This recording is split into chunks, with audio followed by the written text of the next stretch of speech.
안녕하세요. 오늘도 사연살롱을 찾아주셔서 감사합니다. 저는 믿는 도끼에 발등 찍힌 70대 여성입니다. 여기서 믿는 도끼는 제 자식들을 말해요. 저에겐 차례로 아들 둘, 딸 둘, 이렇게 4남매가 있는데요. 이 중에 막내를 제외한 세 자식들에게 제 발등을 찍혔죠.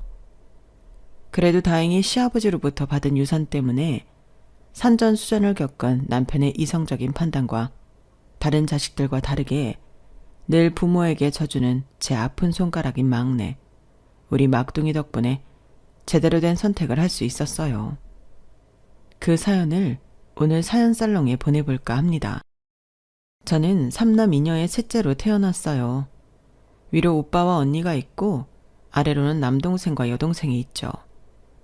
그리고 저희 아버지는 대대로 생선장수를 하셨어요. 증조할아버지 때부터 했죠. 그래서 저는 어릴 때부터 시장에 가서 아버지의 일을 도와드렸는데요. 국민학교를 졸업하기 전에는 시장으로 하교를 해서 일을 도왔고, 국민학교를 졸업하고서는 본격적으로 아버지의 일을 도왔어요. 2살 터울인 언니와 함께요. 그래서 저희는 어머니와 아버지가 새벽에 출근을 하시면 형제들 식사를 챙겨주고 시장으로 나섰죠. 시장에는 저와 언니 딱 둘만 나갔어요. 첫째 오빠는 첫째라서, 남동생은 남자라서, 막내 여동생은 막내라서 부모님이 고등학교까지 공부를 시켰거든요. 그중 첫째 오빠는 대학까지 갔어요. 법학과를 갔죠. 저 언니는 중학교도 못 갔어요. 국민학교를 졸업하자마자 집안일을 하고 시장에서 부모님의 일을 도왔죠. 그런 분위기였어요. 그땐 저도 저와 언니가 공부를 할 이유가 없다고 생각했던 것 같아요. 그래서 별 불만 없이 시장에 나섰죠. 시장에서 생선이나 조개, 해산물을 파는 일을 했어요. 사실 저는 그다지 도움이 되진 않았어요. 비위가 약해서 해산물을 손질하지도 못했고, 기껏 하는 게 손질된 해산물을 포장하고 계산을 하는 거였으니까요. 수줍음이 많아서 호객행위도 잘하지 못했어요. 미정아, 지나가는 손님한테 오늘은 뭐가 좋다고, 오늘은 고등어 조림 어떠냐고 그런 식으로 말 좀 붙여라. 그 앞에서 멀뚱히 가만히 서 있으면 손님이 오니? 아니면 팔이라도 열심히 쫓든가. 엄마는 나 그런 거 못한다고요. 엄마는 뭐 잘해서 여태 시집와 이러고 살고 있는 줄 알아? 엄마도 처음엔 못했어. 그래도 그러면 너희들이 매 풀칠하는데 별 수 있니? 못하면 굶는다는 생각으로 해. 아니, 같은 배에서 태어났는데 하나는 이렇고 하나는 저렇고.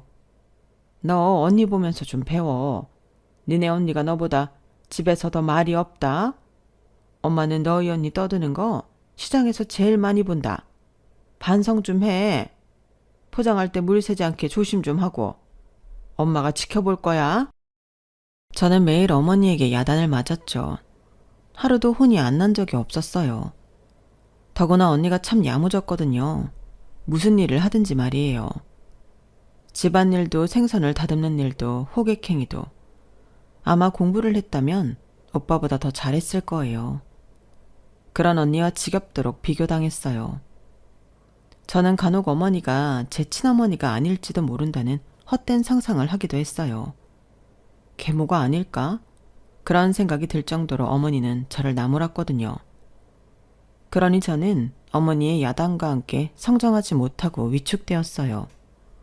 왜 그런 사람들이 있잖아요. 누군가에게 일적으로 혼이 나면 네가 나를 이런 식으로 대해? 내가 아주 코를 납작하게 해주겠어. 이렇게 생각하는 사람이 있는 반면에 한없이 그 말에 주눅이 드는 사람이 있잖아요. 후자가 저였어요. 그래서 저는 점점 가게 안으로 쪼그라들었죠. 그러면 어떻게 되는 줄 아세요? 어머니가 저를 더 혼냈어요. 그렇게 하려고 시장에 나왔냐? 그런 식으로 할 거면 썩 꺼져라. 욕도 서슴지 않았죠. 그때 제가 고작 16이었어요. 결국에 저는 참지 못했죠. 어머니는 돈주 안 두고 저랑 언니 부리면서 왜 자꾸 못한다만 하세요? 칭찬이 고리를 춤추게 한다는 말 몰라요? 어느 정도 잘한다 해줘야 제가 뭐든 하죠. 맨날 못한다고 타박만 하는데 제가 뭘 해요? 뭘 하겠어요? 뭐? 이게 어디 버르장머리 없이 엄마한테 큰 소리야. 배운 게 없어서 그래요. 어머니 덕분에, 아버지 결정 덕분에 저랑 언니 공부도 못했는데 무슨 교양이 있겠어요. 돈 안 주실 거면 언니랑 저랑 때려치우고 서울로 올라갈 거예요. 그때 제 말은 사전 동의가 없는 말이었어요. 그런데 뜻밖에도 언니가 고개를 끄덕이며 저에게 다가와 제 손을 잡더라고요. 그 자리에서 저희는 가게를 빠져나와 버스를 타러 갔죠. 그때 버스를 타고 동네 한 바퀴를 돌면서 참 많은 이야기를 했어요. 언니가 사실 꿈이 있었다는 것도 처음 알았어요. 언니는 초등학교 교사가 되고 싶었어요. 친구들이 모르는 문제를 모두 언니에게 물어봤고 그때 하나씩 알려준 경험이 너무 꿈 같았어요. 그 이야기를 하는 언니의 표정은 너무 예뻤어요. 우리는 왜 이렇게 됐을까? 시대를 탓해야지. 내 친구들 중에도 중학교 진학한 애 별로 없어. 우리가 그런 복을 타고난 거야. 우리가 바꿀 수 있는 건 아무것도 없는 거야? 뭐 어디서 일을 하냐 정도는 바꿀 수 있겠지? 언니는 어디서 일하고 싶어? 글쎄, 일단 생선 파는 일은 싫어. 언니는 어머니 아버지 도와드리는 거 싫었어? 그런데 왜 말을 안 했어? 그것도 그런 복을 타고난 거라고 생각하니까 그래도 네 말 듣고 깨달았어. 우리 서울로 가자. 서울로? 그거 그냥 한 말인데. 어머니 분명 너한테 그 말 듣고 우리한테 조금이라도 돈 주실 거야. 그거 어디 허튼 데 쓰지 말고 차곡차곡 모아서 서울에 가자. 거기서 무지개를 찾자. 그리고 언니의 말대로 어머니는 저희에게 조금의 봉급을 줬어요. 저의 자매는 그 봉급을 차곡차곡 모았어요. 저는 그때부터 좀 달라졌어요. 언니와 함께 서울에서 무지개를 찾을 생각을 하니 버틸 수 있겠더라고요.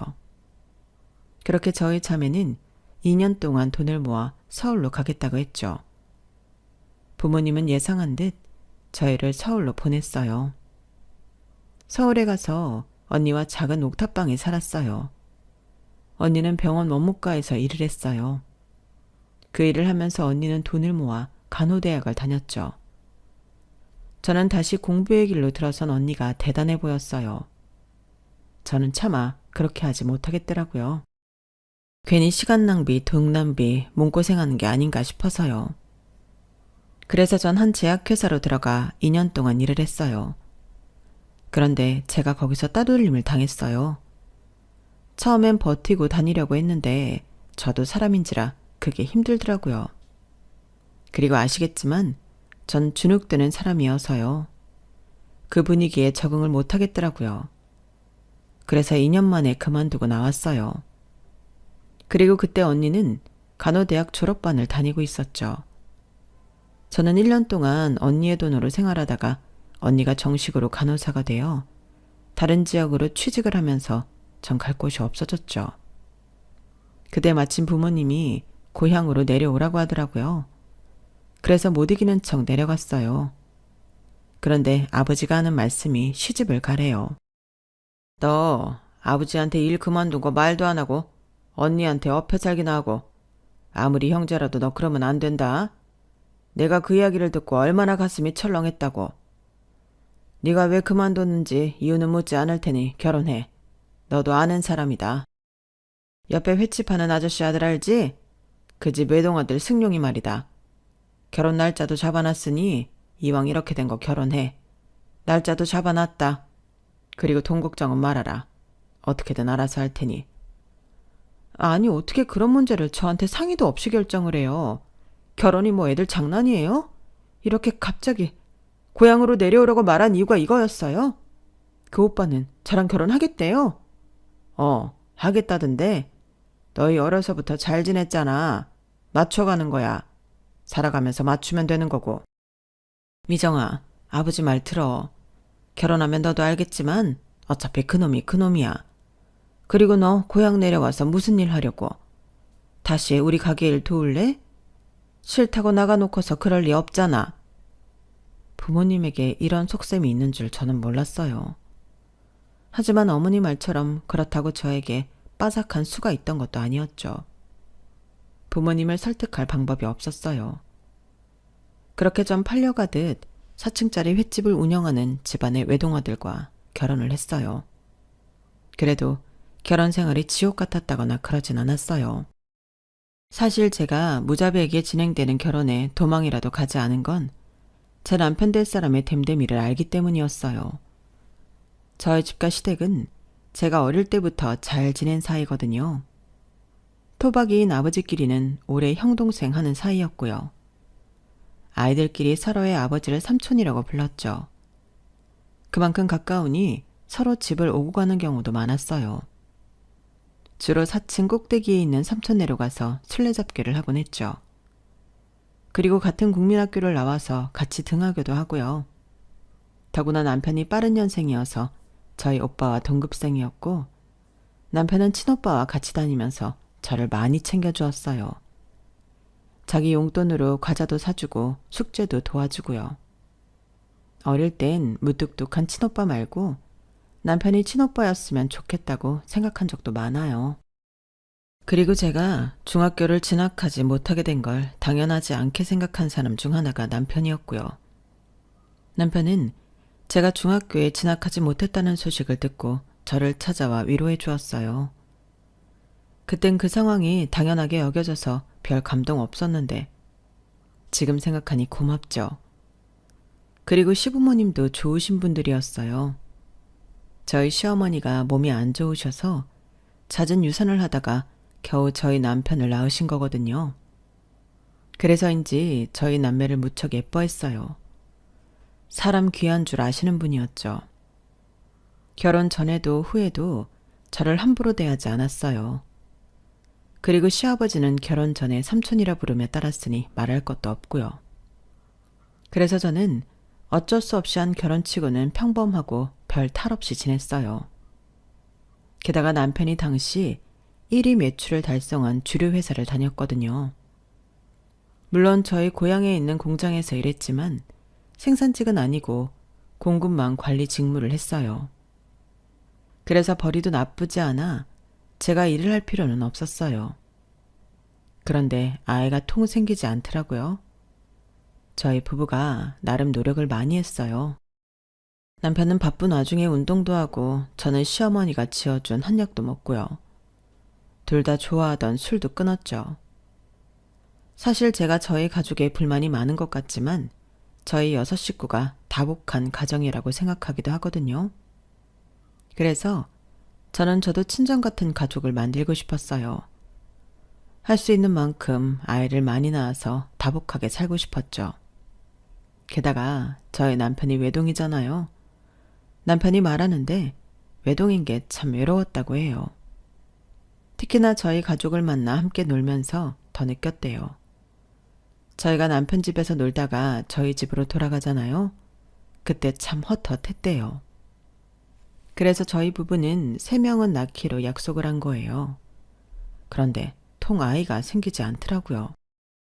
결혼한 지 2년이 지나도 아이가 생기지 않았어요. 그래서 반쯤 포기했죠. 포기하고 마음을 비웠어요. 그러니 놀랍게도 아이가 생기더군요. 결혼 3년 차에 저는 사내 아이를 낳았어요. 그리고 2살 터울의 아들, 연년생인 딸을 낳았죠. 계획대로 3명의 아이를 낳고 저는 행복했어요. 제가 꿈꾸던 다복한 가정이었죠. 그런데 아이가 셋이니 식비도 3배 들고요. 아니, 아들이 둘이니 그 이상으로 식비며 뭐며 들더라고요. 그리고 저는 무조건 대학을 보내고 싶었어요. 아마 제 결핍 때문이겠죠. 그래서 돈을 모아야겠다는 생각이 들면서 일을 해야겠다는 결심이 섰어요. 저는 셋째가 초등학교를 들어가면서 일자리를 찾기 시작했죠. 그런데 시아버지가 일을 도와달라고 하더군요. 그해 시어머니가 돌아가셨거든요. 저는 생선 냄새는 죽도록 싫었지만 시어머니가 돌아가시고 그렇게 힘들어하시는 시아버지를 외면할 수도 없었고 엄마가 되니 못할 것도 없겠다 싶더라고요. 그래서 저는 시아버지 횟집에서 일을 하기 시작했어요. 그런데 그게 10년을 넘을 줄은 몰랐죠. 저는 시아버지가 저혈당 쇼크로 갑자기 돌아가시기 전까지 시아버지 가게에서 일을 했어요. 시아버지가 돌아가시기 5년 전부터 당뇨가 있었는데 갑자기 쓰러지셨어요. 그리고 응급실을 채 가지도 못하고 돌아가셨죠. 그래서 4층짜리 건물은 제 남편 소유가 되었는데 저는 몰랐는데 시아버지가 가진 건물이 횟집을 포함해 5채가 있더라고요. 그것도 놀라운데 남편이 시아버지가 하신 유언이 있다는 거예요. 아버지가 말씀하셨는데 횟집 문 닫지 말라고 무조건 지켜내라고 했어. 뭐? 그럼 누구한테 인계라도 해야 하나? 아니 그런 게 아니라 내가 횟집 물려받으라는 소리였어. 나보고 하라고 하셨어. 당신도 생선 냄새라면 지긋지긋하다며. 그런데 어떻게 해? 그러니까 나도 난감해. 그래도 아버지 마지막 유언인데 해드려야 하지 않겠어? 당신도 10년 넘게 아버지 밑에서 일 도와드렸으니까 우리가 할 수 있지 않을까? 지금 주방 이모들도 설득해보고 우리 한번 해보자. 시아버지는 대대로 운영된 당신의 청춘을 바친 횟집이 사라지는 게 걱정됐는지 그런 유언을 남기셨더라고요. 그 이야기를 듣는데 갑자기 돌아가신 우리 시아버지는 눈 감는 순간까지 얼마나 괴로우셨을까 싶더군요. 그래서 남편은 일을 그만두고 저희 친정아버지와 주방 이모들에게 생선을 손질하는 법과 회 뜨는 법 같은 기술을 배우고 요리도 배우고 운영 체계도 바로 배우고 새로 직원도 뽑고 정신없이 바쁜 1년을 보냈어요. 하지만 3년이 되었을 때 그해 겨울에 장사를 접게 되어요. 장사를 접으며 빚이 생겨서 횟집이 있던 건물도 팔게 되고요. 남은 건물이 4채나 있지만 남편은 시아버지의 유언을 지키지 못한 것에 큰 죄책감을 가졌어요. 옆에서 제가 많이 위로해 주었지만 곧잘 돌아오지 않았죠. 그리고 제가 바리스타 자격증을 따서 남편 명의의 건물에 카페를 차려요. 카페를 차리는 데에 도움을 준 건 저희 막내였는데요. 앞서 말씀드린 것처럼 제 자식은 4명인데 제가 막내에 대한 이야기를 안 했죠. 사실 저희 부부는 아들, 딸로 만족했어요. 충분히 다복한 가정이라고 생각했죠. 그런데 예기치 않게 제가 36의 나이로 임신을 해요. 임신 사실을 알고 이걸 기뻐해야 하나 노산인데 걱정이 이만저만이 아니더라고요. 그런데 임신 소식을 들은 남편이 너무 좋아하는 거예요. 노력해보자고 저를 북돋아줬어요. 그래서 저는 37의 나이로 딸을 낳았죠. 그동안 시아버지도 많이 챙겨주셨어요. 일도 나오지 말라고 하시고요. 저녁에 잠깐 시간을 내 간식거리를 들고 오시곤 했어요. 그리고 저희 아들들과 딸도 자기 동생을 엄청 예뻐했어요. 어쩌면 막둥이는 제가 키운 게 아니라 많은 사람들의 손으로 키운 거죠. 그렇게 많은 축복 속에서 자란 막둥이는 사력 있고 착하고 바르게 자랐어요. 어린 나이부터 저희 일을 도왔죠. 횟집을 하고 있을 땐 학교를 마치면 횟집에 나와 일을 돕고 나중에 저희 부부가 카페를 차릴 계획을 하자 바리스타 자격증과 베이커리 자격증을 따기도 하고요. 그리고 다른 카페에 가서 실무를 배워오기도 했어요. 그렇게 4년 동안 카페 운영을 했어요. 그런데 카페 일이 한가롭고 여유로운 것 같지만 그렇지 않더라고요. 저희 카페는 상가에 있기도 하고 그 주변으로 병원이며 사무실이 참 많아요. 덕분에 사람이 많이 찾아오지만 그만큼 힘들더라고요. 체력적으로 버티지 못할 때가 있었어요. 더구나 저는 4명의 아이를 출산한 몸이다 보니 온몸이 말썽이거든요. 허리며 발목이며 손목이며 안 아픈 데가 없는데 구부정한 자세로 오래 일을 하니 힘들더라고요. 제가 자주 삭신이 쑤신다는 말을 하자 막내는 고민하다가 제게 제안을 했어요. 엄마, 그러면 남해나 바닷가 같은 데 가서 요양하듯이 펜션 운영하는 거 어때요? 조용하고 한적하니 좋잖아요. 웬 펜션? 그럴 돈이 어딨어. 건물 하나 팔면 2채는 지을 수 있을걸요? 그리고 나도 투자할게. 이제껏 엄마 밑에서 일하면서 번 돈 허튼 데 안 써서 조금이라도 보탤 수 있어요.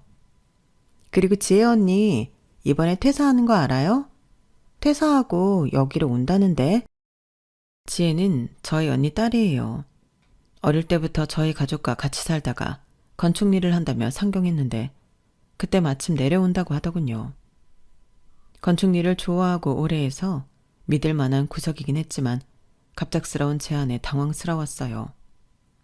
그런데 막내가 내민 통장에 말도 안 되는 금액의 돈이 있더라고요. 어떻게 모았냐고 하니까 그냥 실실 웃어요. 이제껏 번 돈 하나도 헛으로 안 썼나 보더라고요. 참 눈물이 나더군요. 엄마랑 아빠한테 이 돈 투자해도 돼? 너 성인 되고서 놀러도 한번 제대로 못 갔잖아. 노는 거야. 엄마랑 아버지랑 놀면 되지. 얼마 되지도 않는 돈 가지고 왜 그래? 나도 엄마랑 아버지 카페에서 힘들게 일하는 거 마음에 걸렸어. 그거 지혜 언니도 모르지 않고. 그래서 제안하는 거야.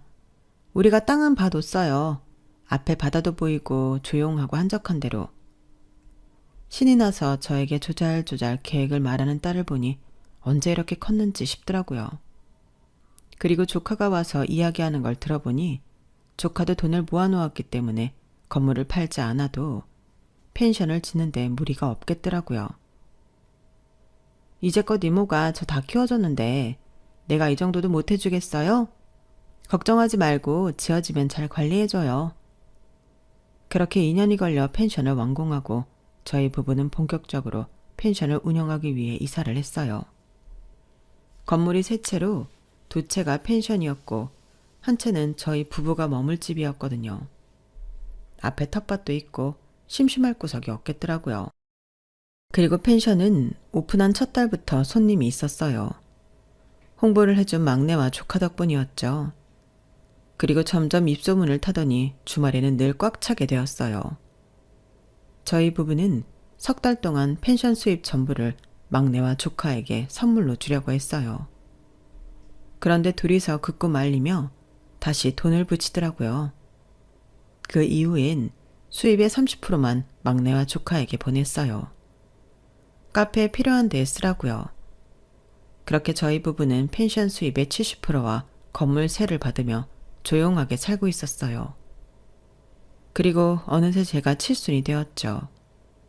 잘 키운 자식들이 저의 칠순을 위해서 5성급 호텔을 예약해 칠순잔치를 해줬어요. 봄날의 따뜻한 기운을 받으며 좋은 한복을 입고 파티를 즐겼죠. 그런데 제가 예민한 걸까요? 자식 셋이서 막내 하나를 은근히 무시하는 것 같더라고요. 그 이유를 들어보니 제 칠순잔치를 위해 쓰인 비용을 적게 냈기 때문이었어요. 어머니, 식사 맛있게 하세요. 비록 누가 비용을 덜 부담해서 최고급 요리는 아니지만요. 사실 연회장도 제일 좋은 데 빌리려고 했는데 잘 안 됐네요. 그러게 말이야. 오빠, 나는 우리 엄마 칠순잔치 제일 좋은 호텔, 제일 좋은 연회장에서 하고 싶었는데 자식 마음이 다 같질 않네요. 더구나 아버지 건물에서 장사해서 세도 안 내는 애가 그러니. 엄마, 그래도 이해하세요. 예, 그게 무슨 말이야. 나는 지금 이 파티장도 과분한데 너무 그렇게 마음 쓸 것 없어. 이렇게 축하해줘서 고맙구나. 아니지 엄마. 요새 100년까지 산다지만 엄마처럼 건강하게 나이 들기가 쉬운 줄 알아? 그러니까 우린 감사해야지. 근데 막내라는 애가 우리의 반의 반도 돈을 안 냈다니까? 그래서 결국 여기서 엄마 칠순잔치 하는 거야. 나는 캐비어도 있고 푸아그라도 나오는 식사로 준비하고 싶었다고. 아주 엄마 아버지가 오냐오냐 키우니까 오빠 언니들을 물러보지? 그렇게 말하자 막내는 눈치를 보며 연회장 밖으로 나갔어요. 그리고 조카가 남았는데 설명해서 조카에게도 뭐라고 하더라고요. 지혜야, 너는 우리 엄마가 어릴 때부터 너 키워줬는데 찬조를 했었어야지. 이렇게 딸랑 와서 축의금만 내고 우리는 너를 친형제처럼 생각했는데 너는 아니었구나. 이래서 검은 머리 짐승 키우는 거 아니라더니. 그리고 너 일도 그만두고 정이랑 카페 한다며. 또 우리 집 식구들 단물 빨아먹으려고 하는 거야? 너 대학 간 게 다 누구 돈인 줄 알아? 나이 차이가 많이 나는 친척이 그런 말을 하니 조카도 대응을 하지 않고 연회장 밖으로 나가더라고요. 제가 일어나서 밖으로 가려고 하니까 갑자기 MC가 저를 붙잡고 노래를 하라고 하더군요. 분위기를 맞춰주려고 노래 몇 곡을 하고 나니 나갈 타이밍이 없었어요. 저는 자식들끼리 험담을 하는 이 상황을 믿을 수 없었어요. 그런데 더 믿을 수 없는 일이 벌어졌어요. 저희 큰아들이 제게 오더니 서류 한 장을 내미는 거예요. 그 서류엔 강씨 집안 재산분할이라고 적혀 있더군요. 그걸 본 제 남편이 이게 뭐냐고 물었어요. 그러니 큰아들이 아무렇지 않게 서류처럼 재산분할을 할 거니 도장을 찍으라고 하더라고요. 이제 슬슬 두 분 나이도 드셨고 할아버지처럼 언제 갑자기 돌아가실지 모르는 일이잖아요. 더구나 아버지는 가족력이 있어서 지금 당뇨약도 드시고 있고 어머니도 언제까지 정정하시지 아무도 모르는 일이잖아요. 우리도 나이가 나이인지라 어머니니 팔순까지 기다리기 힘들어요. 어머니도 도장 가져오셨죠? 확인해보니까 아버지가 명의를 공동명의로 바꿔두셨더라고요. 그러니 어머니 도장도 필요해서요. 안 그래도 큰아들이 저희 부부에게 도장을 꼭 챙겨오라고 하는 게 이상하긴 했어요. 칠순 잔치를 하는데 왜 도장이 필요한가 싶었죠. 그래도 혹시 몰라 챙겨오긴 했는데 이런 일인지는 꿈에도 상상하지 못했어요. 저는 제 앞에서 도장을 찍으라고 강요하는 이들이 제가 배 아파서 낳은 자식이 맞나 의심스러웠어요. 그리고 괘씸했죠. 이 자식들이 어미의 칠순잔치를 빌미로 이런 짓을 꾸미다뇨. 그리고 서류를 보니 재산분할은 건물 세채와 펜션에 대해 나이 순으로 3대 3대 3, 1이더군요. 제가 큰아들을 올려다보며 물었어요. 너희 셋이 똑같이 배분한 건 알겠는데 왜 막내는 1이냐? 그러자 큰아들이 한치의 망설임도 없이 당연하지 않냐고 하더라고요. 어머니, 그게 이상하세요? 당연하죠. 막내가 앞으로 더 벌 수 있으면 더 벌 수 있지 않겠어요? 지금 쟤는 창창한 30대예요. 저희는 곧 정년이고요. 그러니 저희가 더 갖는 게 맞죠. 그리고 엄마, 쟤는 아버지 건물에서 카페 하고 있잖아. 그것만으로 큰 수혜 아니야? 그리고 펜션도 제가 다 하라고 한 거라며. 거기다 펜션 수익도 받고? 엄마, 우리가 언제 엄마 아버지 건물을 팔라고 했어. 그 돈으로 뭘 하라고 했어?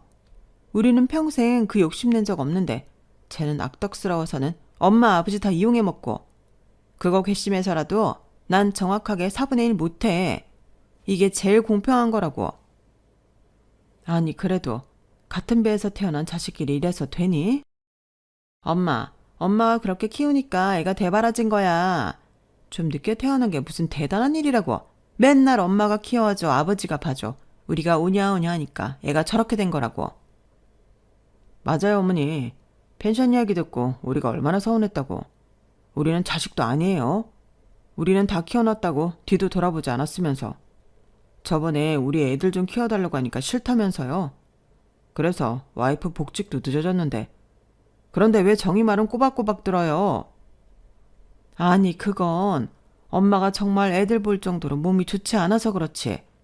카페 일도 엄마가 몸이 안 좋아서 오래 못 서 있으니까 정희가 먼저 그만 나오라고 했어. 그리고 너희 자꾸 정희가 아버지 건물에서 카페 한다고 하는데 우리가 펜션으로 옮기면서 걔도 새 냈다. 그건 당연히 그래야 하는 거죠. 언제까지 부모님 그늘 아래서 살 거래요? 어머니, 단단히 말하는데 새 정확히 시세대로 받아요. 딸이라고 깎고 받지 말고. 내가 검사해요. 어? 대체 너희들 어쩌다가 이렇게 된 거냐? 그렇게 우애가 좋던 애들이. 우애는 무슨. 그래요 좋았죠. 나도 늦둥이 막내 동생 생긴 거 좋았어요. 근데 나이 먹고 돈 앞에서니 달라지네요. 어머니, 제가 얼마나 영악한지 알아요? 이제 부모님 나이도 들었으니 재산분할 하자니까 아직 죽지도 않았는데 뭘 하냐요. 시간을 버는 거죠. 어차피 별 이야기 없이 돌아가시면 정확하고 균등하게 나오는 게 법이거든요. 쟤 정말 영악한 애예요. 네가 처음부터 그렇게 나누자니 그런 말 나온 게 아니고. 어머님 정말 왜 자꾸 정의 편만 드세요. 그것도 엄연한 편애예요. 편애라니. 내가 언제 너희들을 편애했다고 그러니? 난 그런 적 없다. 그래요? 그럼 증거로 지금 이 서류에 도장 찍으세요. 그럼 제가 그 마음 믿어드릴게요. 저는 아들의 그 말에 한복 저고리를 벗어 던지고 연회장을 나왔어요. 그러자 남편도 10원짜리 욕을 하며 저를 따라 나왔죠. 그리고 저희 부부는 택시 안에서 부글부글 끓는 속을 어쩔 줄 몰랐어요. 아, 기사님. 죄송합니다. 지금 가는 데 말고 다른 데를 갑시다. 저는 도움을 요청할 사람을 떠올렸어요. 바로 법학과를 나와 변호사가 된 저희 오빠요. 저는 오빠에게 전화를 해 유언장을 작성하고 싶다고 했죠. 그리고 후배 변호사를 소개받았죠. 아직 이렇게 화를 낼 정도로 정정한데 괜찮겠어? 오빠, 지금 내가 흥분한 것 같지만 누구보다 이성적이야. 지금 그걸 써야 해. 안 그러면 내 자식들 손에 놀아날 거야. 그렇게 저희 부부는 한 변호사 사무실로 도착했고 남편은 저에게 연회장에서 준 저고리를 입혀줬어요. 그리고 저희 부부는 유언장을 작성했어요. 남편과 저 한 부씩 자필로 작성했어요. 내용은 막내와 조카에게 펜션을 맡기고 건물을 한 채씩 주며 남은 건물은 모조리 팔고 불우한 이웃을 돕는 데에 써달라는 것이었어요. 특히나 저처럼 돈이 없어 공부를 못하는 아이들에게 써달라고 했죠. 그리고 변호사의 도움을 받아 제 자식들에게 이메일을 보냈어요. 그러자 불같이 휴대폰에 전화가 오더군요. 저와 남편은 일부러 받지 않았어요. 그리고 집으로 돌아갔는데 막내를 제외한 3명이 맨발로 달려왔더군요. 저를 보고 두 손을 싹싹 빌고 다시 생각해달라 난리도 아니었어요. 그러면서 3명이서 막내 탓을 하더라고요. 그래서 저는 듣다 못해 제 자식들에게 소리쳤어요. 대체 너희들은 뭐가 모자라서 그 애를 욕하는 거냐? 자꾸 막내를 편애한다 하는데 내가 너희한테 뭘 안 해줬니? 오히려 못해준 건 막내야. 너희가 그랬지? 고작 몇 년 늦게 태어난 거 가지고 유세 부린다고? 아니, 그건 알량한 너희들 생각이다. 막내는 너희들 다 간 대학도 못 가고 고등학생 때부터 횟집에서 일했어. 그 조그마한 애가 횟집에서 일할 때 큰애 넌 결혼한다고 결혼자금 받아갔지. 둘째 넌 차피라고도 차 뽑아달라고 했지. 셋째 넌 대학 다닐 때 기숙사 쓰기 싫다고 그 서울 월세방 얻어줬잖아. 하숙집도 싫다고 해서 그 비싼 방 얻어서 학교 보냈더니 뭐? 편애? 편애라는 말은 막내가 써야지. 안 그러니? 대체 어디서 그런 못된 말을 해? 편애라는 말을 써야 한다면 저희 막내가 써야 한다고 저는 분명히 생각했어요. 저희 막내 16이던 때에 제 남편이 회사를 그만두고 횟집을 했고 19이던 해에 망해서 빚더미에 앉았죠. 제가 말씀드렸죠. 제 소원은 목표는 제 자식들 모두 대학에 보내는 거라고요. 그리고 그건 저희 남편도 동의했어요. 그래서 남편과 함께 이 불행한 이야기를 어떻게 전해야 할까 며칠 밤을 고민했어요. 얼마나 고민을 했는지 머리카락이 숭덩숭덩 빠지더라고요. 그리고 눈치 빠르고 사려 깊은 막내가 어느 날 저녁을 먹는데 허심탄회하게 말하더라고요. 엄마, 나 일하려고요. 커피 배우고 빵 배워서 카페에 취직하려고요. 나 커피 좋아하잖아요. 재밌을 것 같아요. 하지만 전 제 딸의 꿈이 언니와 같은 초등학교 교사라는 걸 알았어요. 저희를 보며 당차게 말하지만 그 눈빛이 얼마나 헛헛해 보였는지 말하지 않아도 여러분들도 아시겠죠. 그래서 저는 대학은 못 보내고 딸이 배우고자 하는 것을 밀어줬어요. 마음으로도 그렇게 했고요. 없는 돈을 털어서 자격증을 따게끔 해줬죠. 그렇게 딸은 바리스타 자격증과 베이커리 자격증을 따서 곧바로 한 대형 카페에서 일을 했어요. 그리고 시간이 지나 남편이 건물에 비는 곳에 사업을 하고 싶다고 했죠. 그래서 막내와 함께 카페를 하는 게 어떠냐고 제안한 거예요. 막내가 그 일을 알고 얼마나 좋아했는지 몰라요. 사실 저희 부부는 한번 사업이 망하고 새로운 사업을 하는 것이 불안했거든요. 또 망하면 지금 있는 재산까지 팔아야 할지도 모른다고요. 그런데 저희 막내가 아주 믿음직스럽게 저희 부부를 북돋아줬어요. 엄마, 아버지, 걱정하지 마요. 내가 몇 년 동안 헛수리 일한 게 아니니까요. 커피 내릴 줄 알고 빵 만들 줄 알고 카페 전반적인 업무도 다 배웠어요. 그리고 모르는 게 있으면 지금 일하는 카페 사장님께 여쭤보면 되고요. 그러니 걱정 마세요. 우리 잘 될 거예요. 번거로운 일은 내가 다 할게요.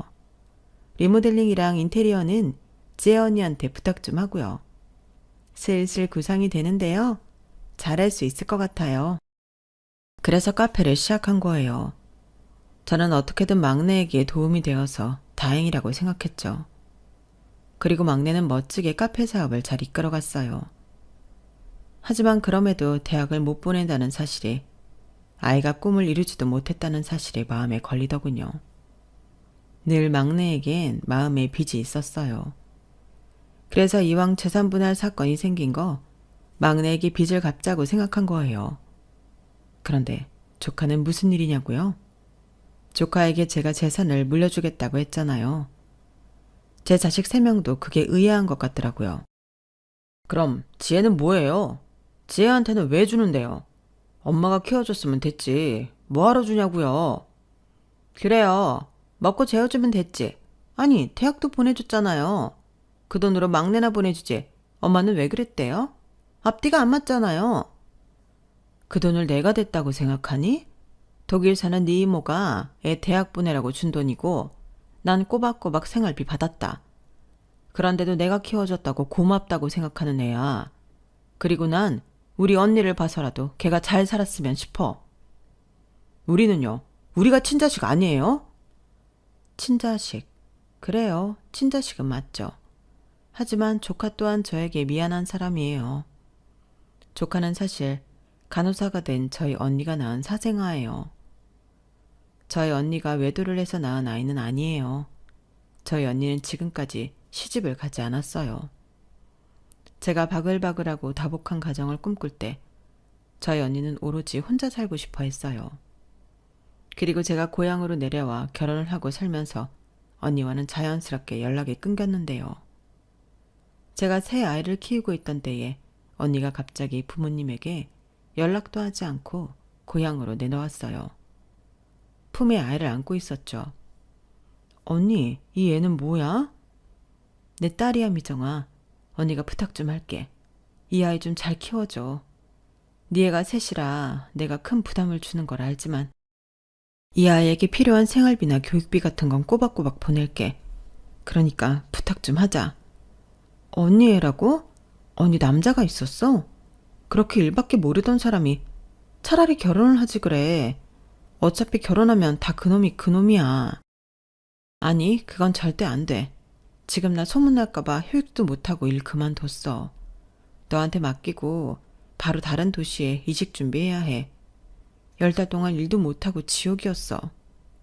그런 생각이 애한테 안 좋은 거 알지만 정말 그랬어. 지옥이었어. 그리고 그 생각은 지금도 변함이 없고 그런데도 아이를 낳은 건 법이 그렇기 때문이야. 이런 내 밑에서 이 아이 잘 살지 못할 거야. 난 너처럼 해주지 못할 거야. 그러니 부탁할게. 언니, 그래도 애는 엄마가 키워야. 그리고 내가 출산한 사실은 너 말고 아무도 몰라. 하지만 그래도 숨길 필요는 없어. 특히 엄마나 아버지한테 말이야. 그냥 내 애라고 말해. 괜히 그러다 너만 오해받을라. 그럴 거면 언니가 직접 말씀드리는 게 낫지 않아? 도와주실 수도 있잖아. 난 부모님 도움이 필요하지 않아. 언제나 그랬어. 지금 나한텐 오직 네 도움만 필요해. 해줄 거지? 돈은 밀리지 않고 보낼게. 그건 장담할 수 있어. 내가 죽기 전까지 그 돈은 보낼 거야.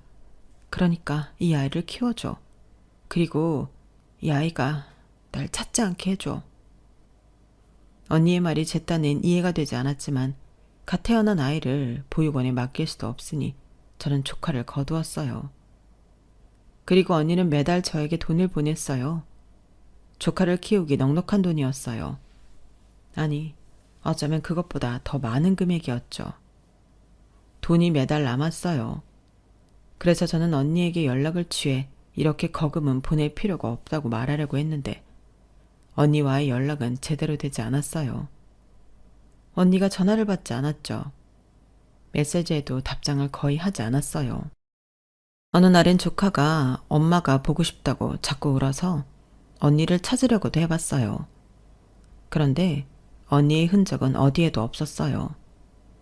언니는 아이를 저에게 맡기고 죽은 것처럼 가족 앞에도 어디에도 나타나지 않았어요. 그리고 조카가 3살이 되었을 때 저희 부모님이 조카의 존재를 알게 되었는데요.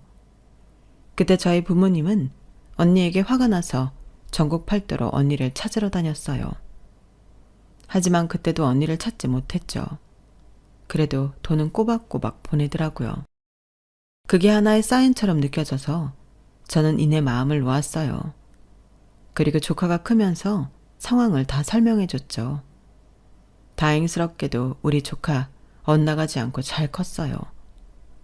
언니가 준 돈을 모아 대학까지 보냈고 장학금을 받으며 대학을 다녀서 대학을 졸업하고 목돈을 줄 수 있었죠.